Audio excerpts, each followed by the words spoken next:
လူတယောက်ကိုစိတ်ရောကိုယ်ရောနှစ်ပြီးတော့ပေါင်းကြည့်လိုက်တဲ့အခါမှာလူတွေရဲ့အတွင်းစိတ်ကိုပို့ပြီးတော့သိရလေပါပဲတချို့ကအပြုံးတွေခြုံသလောက်နောက်ွယ်ရောက်တဲ့အခါမှာမနာလိုခြင်းတွေကအပြည့်နေပဲတချို့ကလည်းစကားတွေခြုံပြီးတော့ဖောင်ဖွဲ့ပြီးတော့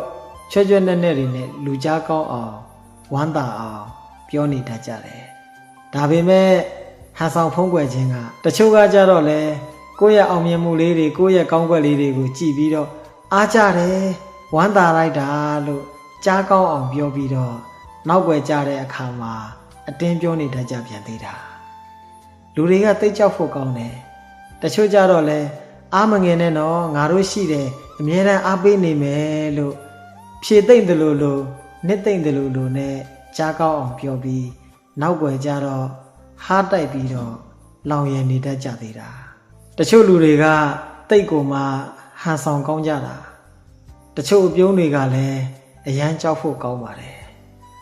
တချို့ရိုးသားမှုတွေဆိုတာကလည်းဟန်ဆောင်မှုတွေမာယာတွေကအပြည့်နဲ့အသက်ကြီးလာလေတနေ့ထက်တနေ့လူတွေရဲ့အကြောင်းကိုပို့ပြီးတော့သိလာလေပါပဲ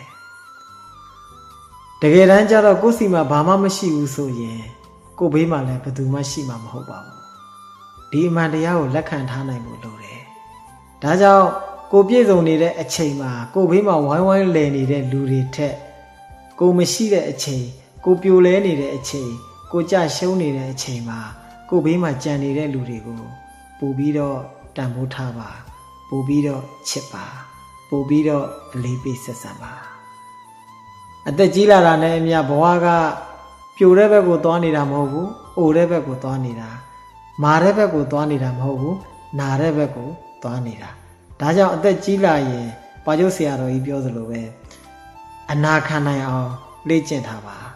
အစာခံနိုင်အောင်လေ့ကျင့်ထားပါတယောက်တည်းနေတတ်အောင်လဲလေ့ကျင့်ထားပါလူအင်ဆန္ဒတွေကိုလည်းလျှော့ပါဖြစ်ချင်တဲ့စိတ်တွေကိုလည်းလျှော့ပါအဲ့ဒီလိုမျိုးလျှော့နိုင်ဖို့တယောက်တည်းနေနိုင်ဖို့အနာခံနိုင်ဖို့အစာခံနိုင်ဖို့ဆိုတာကတော့တရားဓမ္မတွေကိုနာကြပါနာကြပြီးရင်လည်းလိုက်နိုင်ကျင့်သုံးကျင့်ကြံကြိုးကုပ်ပွားများအားထုတ်ပါခန္ဓာဘဝကိုဉာဏ်ရောက်ပြီးတော့မှနိဗ္ဗာန်ကိုမျက်မှောက်ပြုလည်နိုင်ကြတဲ့ပါရမီရှင်သူတော်ကောင်းများဖြစ်နိုင်ကြပါစေ